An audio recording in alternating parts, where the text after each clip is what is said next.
इयत्ता 10वी विषय गणित 1 प्रकरण 4 अर्थनियोजन सराव संच 4.2 उदाहरण 6 आपण सराव संच 4.2 मधील उदाहरण 1 ते 5 मागील व्हिडिओमध्ये सोडवलेले आहेत. त्याची लिंक तुम्हाला डिस्क्रिप्शन मध्ये मिळेल. आपण चॅनल सबस्क्राइब केलं नसेल तर चॅनल सबस्क्राइब करा, लाईक करा, शेअर करा. सराव संच 4.2 उदाहरण 6 खाली दिलेल्या माहितीवरून दुकानदार ते ग्राहक यासाठीचे कर बीजक म्हणजेच टॅक्स इनव्हॉइस तयार करा. नाव, पत्ता, तारीख इत्यादी तुमच्या पसंतीनुसार घ्या. पुरवठादार मेसर्स, पत्ता, राज्य, तारीख, इनव्हॉइस क्रमांक, GSTIN. वस्तूचा तपशील मोबाईल बॅटरीचा दर 200 रुपये प्रति नग, GSTचा दर 12%, HSN कोड 8507. दुसरी वस्तू आहे हेडफोनचा दर 750 रुपये 1 नग, GSTचा दर 18%, HSN 8518. आपल्याला प्रश्न 6 मध्ये कर बीजक तयार करायचे आहे. म्हणजे आपण एखादी वस्तू किंवा काही वस्तू दुकानदारांकडून किंवा पुरवठादाराकडून एखादी वस्तू विकत घेतली किंवा काही वस्तू विकत घेतली. त्या वस्तू विकत घेतल्यानंतर जे कर बीजक तयार केले जाते, पुरवठादार आपल्याला जे कर बीजक देतो त्याच प्रकारे आपल्याला या 2 वस्तूंचा कर बीजक तयार करायचा आहे. ओके, म्हणजेच आपण या व्हिडिओमध्ये कर बीजक कसे तयार करतात ते बघणार आहोत.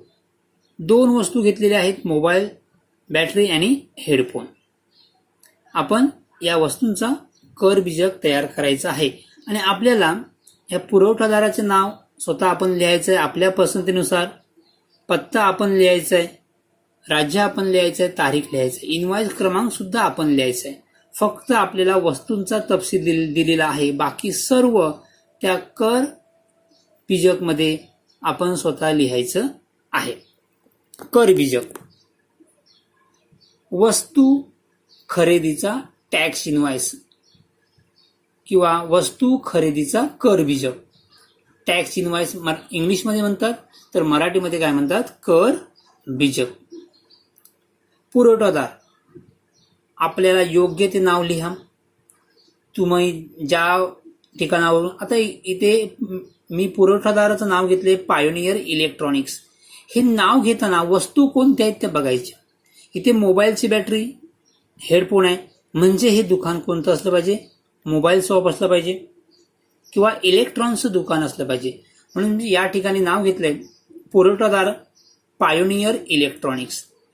हे पुरवठादाराचं नाव घेतलंय, तिचा पत्ता आला पाहिजे. पुन्हा काय सांगितलं आपल्याला? मेसर्स म्हणजे पुरवठादार आपल्याला लिहायचं आहे, मेसर्स. पत्ता इथे तुम्ही असं लिहू शकता, मेसर्स पायोनियर इलेक्ट्रॉनिक्स. नंतर काय लिहायचं? पत्ता लिहायचा आहे. पत्ता लिहिलाय आकुर्ली क्रॉस रोड, कांदिवली पूर्व, मुंबई 101. पुढे काय लिहायचं? राज्य लिहायचंय. राज्य कोणतं आहे? महाराष्ट्र. तुम्ही पत्ता ह्या पुरवठादाराचं नाव तुम्ही काही लिहू शकता, तुम्हाला जे आवडेल ते. फक्त लिहिताना हे मोबाईल आणि हेडफोन आहेत, म्हणजे मी इथे इलेक्ट्रॉनिक्स घेतलेलं आहे. तुम्ही मोबाईल शॉप या प्रकारे, पायोनियर मोबाईल शॉप या प्रकारे लिहू शकता. ओके, किंवा तुम्हाला जे आवडेल ते नाव या ठिकाणी घेऊ शकता. पत्ता तुम्हाला तो पत्ता खराच असला पाहिजे असं काही नाही. दुकानाचं नाव प्रत्यक्षात ते दुकान असलंच पाहिजे असं काही नाही. तुम्हाला योग्य वाटेल ते नाव घ्यायचंय. या ठिकाणी पत्ता तुम्ही काही लिहू शकता, फक्त तो पत्ता असला पाहिजे. नंतर राज्य कोणतं आहे? महाराष्ट्र. हा झाला पत्ता. नंतर राज्य लिहिलंय, तारीख, इनवॉइस क्रमांक, GSTIN. GSTIN या उजव्या कोपऱ्यामध्ये असतो. GSTIN 27, कारण का महाराष्ट्र घेतलाय, महाराष्ट्राचा कोड किती आहे? 27. नंतर त्या पुरवठादार असतो त्याचा काय असतो? Pan number. पुढचे 10 अंक काय असतो? पॅन नंबर असतो. आणि हा किती वेळा नोंदणी केली आहे तो नोंदणी क्रमांक असतो. हा झेड सर्वांना कॉमन असतो. आणि हा शेवटचा जो अंक असतो तो त्या अंकांवर आपण ते लॉग इन, हा GSTIN नंबर खरा आहे की खोटा आहे तो आपण चेक करू शकतो. ओके. हा GSTIN नंबर एक तुम्ही 27 किती अंक? ABCDE 1 2 3 4H हा मधील 10 अंक पॅन नंबर असतो. तुम्ही एक 15 अंकी नंबर एक पाठ करून ठेवा. पाठ करायची गरज नाही, कोणतेही 27 नंबर फक्त लक्षात ठेवा, कारण का महाराष्ट्र आहे. पुढे 10 अंक हा पॅन कार्ड असतो. इथे ABCDE घेतले, तुम्ही कोणतेही एक अक्षरे घेऊ शकता. इथे 1Z5 1Z हे तेच 1 आणि Z हा अंक तो तेच आले पाहिजेत. ओके. 1Z आणि पुढे 5 घेतले मी. GSTIN नंबर दिलेला नसेल तुम्हाला लिहायचा आहे. इनवॉइस क्रमांक इथे काही लिहा, GST ऑब्लिक करून कोणताही नंबर लिहा. GST ऑब्लिक मी घेतलाय 004, हाच तुम्ही घेतला पाहिजे. 101 102 4 5 काहीही घ्या. हा आपण दुकानदार बिल क्रमांक देतो किंवा इनवॉइस क्रमांक देतो तो असतो. तुम्हाला हाती या ठिकाणी कोणताही नंबर लिहिला तरी चालेल. इनवॉइस डेट मी 7 सप्टेंबर 2020, तुम्ही ज्या दिवशी जी एक्झाम असेल ते एक्झाम डेट टाकलात तरी हरकत नाही, किंवा तुम्ही ज्या दिवशी वहीमध्ये लिहिणार आहे किंवा हा प्रश्न सोडवणार आहे ती तारीख लिहिलात तरी चालेल. इनवॉइस क्रमांक, इनवॉइस डेट. आता पुढे पहिला कॉलम आहे अनुक्रमणिका म्हणजे serial number, HSN code, name of the product, rate, quantity, taxable amount, CGST त्यामध्ये रेट आणि टॅक्स, SGST रेट आणि टॅक्स, नंतर टोटल. हे कॉलम शक्यतो तुम्ही लक्षात ठेवले पाहिजेत. बिल करताना किंवा आपण इनवॉइस बनवताना म्हणजेच कर बीजक बनवताना हे कॉलम तुम्ही लक्षात ठेवा. सिरियल नंबर, यामध्ये पहिली वस्तू कोणती घेतली? Mobile battery. पहिला HSN कोड, त्या बॅटरीचा नंबर HSN कोड किती आहे? 8507. कोणती वस्तू घेतली आहे? Mobile battery. मोबाईल बॅटरीचा रेट किती आहे? 200 रुपये एक नग, 200 रुपये प्रति नग. क्वांटिटी किती घेतली आहे? 1, म्हणजे किती वस्तू घेतल्या आहेत? 1 वस्तू घेतल्या आहेत. किती रुपये म्हणजे 1 गुणिले 200 किती आले? 200 रुपये. हे सर्व रुपयामध्ये आहेत, वरती लिहिले रुपये. CGST किती असेल? तर या ठिकाणी GST किती आहे? 12%. म्हणजे CGST व SGSTचा दर किती येईल? 12चे निम्मे किती होणार? 6%. हे आपल्याला GSTचा दर दिलेला असेल त्यावरून आपण CGST आणि SGSTचा दर आपल्याला काढायचा आहे. बिलमध्ये कोणतं आहे? CGST आणि SGST. मोबाईल बॅटरीचा दर किती आहे? GSTचा दर किती आहे? 12%. GST 12 म्हणून CGST 6 आणि SGST 6. 6 अधिक 6 किती होतात? 12. जर 200 रुपयावरती 6% काढलात, 200 रुपयावरती 6%, आपण 200 रुपयावरती 6% काढूया. 6%, 200, 6% म्हणजे किती? 6/100. 0,0,00 कट झाले, बेसक 12. या ठिकाणी किती आले? 12. त्याचप्रमाणे SGST 6% किती होतात? 12. आता टोटल म्हणजेच एकूण हे 200 रुपये, 200 अधिक 12 212 अधिक 12, 212 अधिक 12 किती? 224. म्हणजे 12 अधिक 12 24 आणि हे 200 किती आले? 224. दुसरी वस्तू, त्या वस्तूचा HSN कोड किती आहे 8518. 8518. कोणती वस्तू घेतली हेडफोन. तर हेडफोनची किंमत किती आहे 750 एक नग. एका हेडफोनची किंमत किती आहे 750 प्रति नग. किती क्वांटिटी किती घेतले हेडफोन आपण एक घेतलाय. 1 गुणिले 750 किती होतात 750. यावरती किती टक्के आहे 9%. तर 750 वरती 9% का कळलं कारण का हेडफोनचा दर किती आहे 18%. 18% म्हणजे किती 18 भागिले 2 किती 9%. म्हणजेच CGST 9%, SGST 9%. या ठिकाणी बघा CGST 9%, SGST 9%. कारण का हेडफोनचा GST दर किती आहे 18%. आता 750 वरती 9% काढा. 9% म्हणजे 9/100 0 0. 5 एके 5, 5 दुनी 10, 5 एके 5, उरले 2, 5 5 25. म्हणजे किती होता येते 15 9 35 छेद 2. 135/2 म्हणजे किती येणार 67.50. म्हणजे 750 वरती 9% किती होतात 67.50. या ठिकाणी पण आहे 750 वरती 9% SGST किती येईल 67 आहे. दोन्ही सारखेच असतात. CGST आणि SGST दोन्ही किंमत काय असतात सारख्या असतात. 67.50 67.50. 750 अधिक 67.50 अधिक 67.50 किती होतात 885 रुपये. ओके. हे दोन वस्तू झाले. आपण दोन वस्तूंचं काय बनवलं आहे टॅक्स इनवाइस. 12 अधिक 67 किती होतात येते हे 50 79.50. टोटल CGST किती भरलाय 79.50. टोटल SGST 79.50 आणि एकूण आपल्याला बिल किती आलं 1109 रुपये. अशा प्रकारे आपण हे टॅक्स इनवाइस पूर्ण आपलं टॅक्स इनवाइस तयार झाला आहे. तुम्ही खरेदीचा टॅक्स इनवाइस म्हणा, खरेदीचा कर बीजक म्हणा, टॅक्स इनवाइस इंग्रजीमध्ये म्हणतात किंवा इथे कर बीजक लिहिलात तरी हरकत नाही.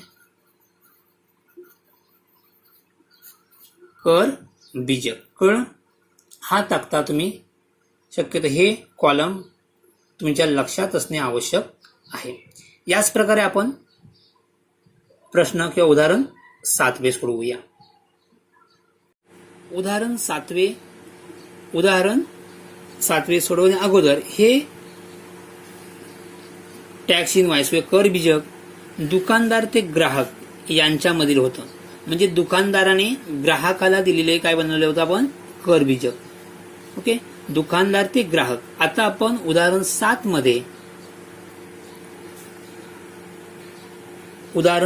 मध्ये व्यापाराने दुसऱ्या व्यापाऱ्यासाठीचे म्हणजे एका व्यापाऱ्याने दुसऱ्या व्यापाऱ्याला दिलेला आपण कर बीजक किंवा टॅक्स इनवाइस बनवायचं आहे.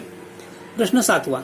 खाली दिलेल्या माहितीवरून एका व्यापाऱ्याने दुसऱ्या व्यापाऱ्यासाठीचे म्हणजे B2B business to business tax invoice तयार करा. नाव, पत्ता, तारीख इत्यादी तुमच्या पसंतीनुसार घ्या. पुरवठादार नाव, पत्ता, राज्य, GST IN, बिल क्रमांक, तारीख. प्राप्तकर्ता नाव, पत्ता, राज्य, GST IN. या ठिकाणी एक व्यापारी काय असेल पुरवठादार असेल, दुसरा व्यापारी काय असेल प्राप्तकर्ता असेल. एका व्यापाऱ्याने दुसऱ्या व्यापाऱ्याला काही वस्तू विकलेल्या आहेत. कोणत्या वस्तू आहेत तर वस्तूंचा तपशील. पेन्सिल बॉक्स किती आहेत 100 पेन्सिल बॉक्स विकलेत. SSN कोड किती आहे 3924. दर किती आहे 20 रुपये. एका पेन्सिल बॉक्सचा दर किती आहे 20 रुपये. GST दर आहे 12%. दुसरं आहे जिक्सॉ पझल्स 50. SSN code 9503. दर 100 रुपये. एका पझलची किंमत आहे 100 रुपये आणि यावरती GST आहे 12%. आता GST 12%, GSTचा दर किती आहे 12%. मग CGSTचा दर CGST व SGSTचा दर किती असेल? 12चे निम्मे 6%. हे आपल्याला कॅल्क्युलेट करायचं आहे. आता आपण टॅक्स इनवॉइस बनवूया. टॅक्स इनवॉइस या ठिकाणी लिहा किंवा कर बीजक. शक्यतो सर्व टॅक्स इनवॉइस शक्यतो दुकानदारांचे टॅक्स इनवॉइस इंग्लिशमध्ये असतात. व टॅक्स इनवॉइस लिहा किंवा कर बीजक.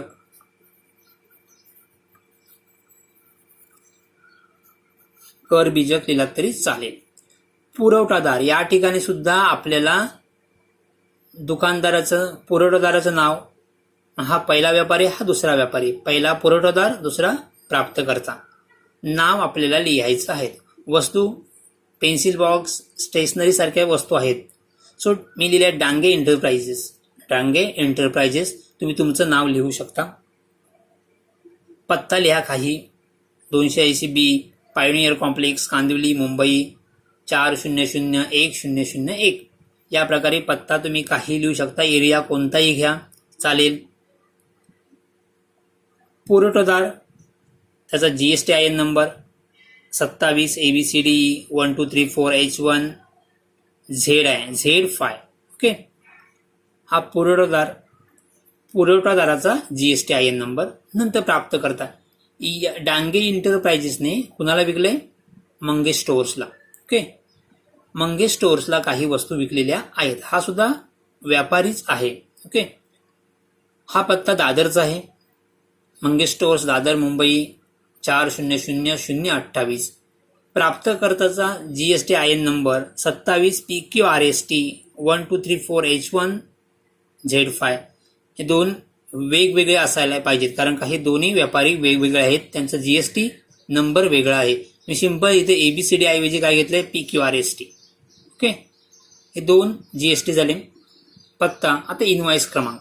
इनवॉइस क्रमांक GST 143, दिनांक 7 सप्टेंबर 2020. तुम्ही हा क्रमांक काही घेऊ शकता. GST ऑब्लिक का कोणताही नंबर लिहा. तारीख कोणतीही लिहा. एक्झाम असेल तर, परीक्षा असेल तर परीक्षेची तारीख लिहा. ओके. इनवॉइस नंबर, दिनांक. आता हा कॉलम तुम्ही ज्याप्रमाणे उदाहरण 6 मध्ये घेतलंय त्याप्रमाणेच हे कॉलम आपण आखलेले आहेत. पहिला कॉलम सिरियल नंबर्स म्हणजे अनुक्रमणिका, HSN code, description of goods, rate, quantity, taxable amount, CGST, SGST. CGST मध्ये रेट अँड टॅक्स, SGST मध्ये रेट, टॅक्स अँड टोटल. पहिली वस्तू कोणती होती? Pencil box. Pencil box HSN number जो दिला असेल तोच घ्यायचा आहे, कारण HSN नंबर आपल्याला दिलेला आहे तोच घेणार. जर दिलेला नसेल तर आपण काहीही घेतला तरी चालेल. Pencil box. रेट 20 रुपये. रेट किती आहे?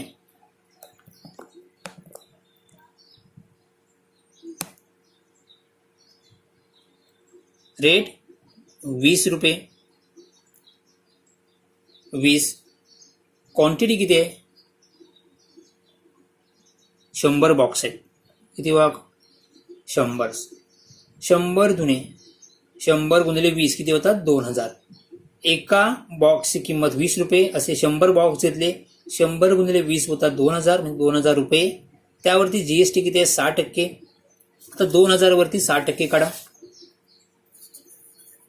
2000 गुणिले 6%. 6% म्हणजे 6/100. 2 शून्य गेले. 6 दुने 12. हे 20 आहेत, म्हणजे किती आले? 120. किती आले? CGST 20, म्हणजे SGST पण किती येणार? 20 येईल. 2000 वरती 6% किती आले? 120. SGST पण किती येणार? 6% म्हणजेच काय येणार? 120. आता 2000 अधिक 120 अधिक 120. 120 अधिक 120 किती होतात? 240. 2000 अधिक 240 बरोबर किती होतात? 2240 रुपये. नंतरची वस्तू होती, त्या वस्तूचा HSN कोड होता 9503. 9503. जिक्सॉ पझल्स किती होते? एकूण 50. Jigsaw puzzles. रेट किती होता? 100. बघा, एका पझलची किंमत 100 रुपये होती. असे किती घेतले होते? 50 घेतले होते. किती क्वांटिटी घेतली होती? 50, 100 गुणिले 50 5,000 होतात. आता 5,000 वरती 6% किती येतात? 300 रुपये. 5,000 गुणिले 6/100 या प्रकारे गुणाकार करा, तुम्हाला किती मिळेल? 300 रुपये. जे 5,000 वरती 6% काढले तर किती होतात? 300 रुपये. त्याचप्रमाणे SGST पण किती आहे? 6%, कारण का GST 12% आहे. 6%, 6%, 5,000 गुणिले 6% म्हणजेच काय? 5,000 गुणिले 6/100, 2 कट होणार. 50 गुणिले 6 किती होतात? 300. म्हणजे किती रुपये आला? SGST 300 रुपये. टोटल म्हणजे एकूण 5,000 अधिक 300 बरोबर 5,600 रुपये. ओके. आता टोटल करा. किती आहे? 0 0 4 आणि 0 4, 2 आणि 6 8, 2 आणि 5 7, म्हणजे एकूण रुपये 7,840 रुपये. एकूण 7,840.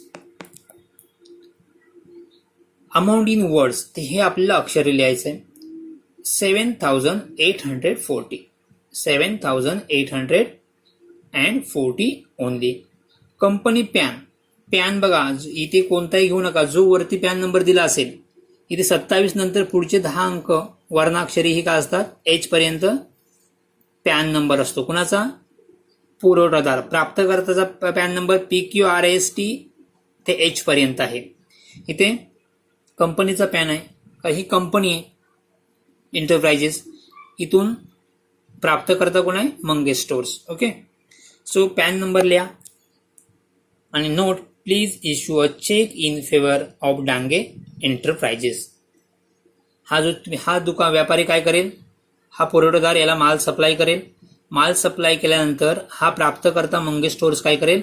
या पुरवठादाराला चेक देईल. ओके. जर चेक दिला तर तो कोणत्या नावाने असेल? The cheque please issue a cheque in favour of Dange enterprises. Dange एंटरप्राइजेसच्या नावाने चेक द्या असं त्यांनी सांगितलं आहे. For Dange enterprise authorise signature, या ठिकाणी स्टॅम्प आणि काय असते? सही असते. इथे सही केलेली असते आणि त्या दुकानाचा काय असेल किंवा त्या पुरवठादाराचा काय असेल इथे स्टॅम्प असेल. सो अशा प्रकारे हा काय टॅक्स इनवॉइस आपण तयार केलेला आहे. म्हणजे आपण प्रश्न क्रमांक 6 आणि प्रश्न क्रमांक 7 या व्हिडिओमध्ये सोडवलेले आहेत. म्हणजेच आपण कर बीजक किंवा टॅक्स इनवॉइस कसे बनवायचे ते आपण बघितलेले आहे. थँक्यू.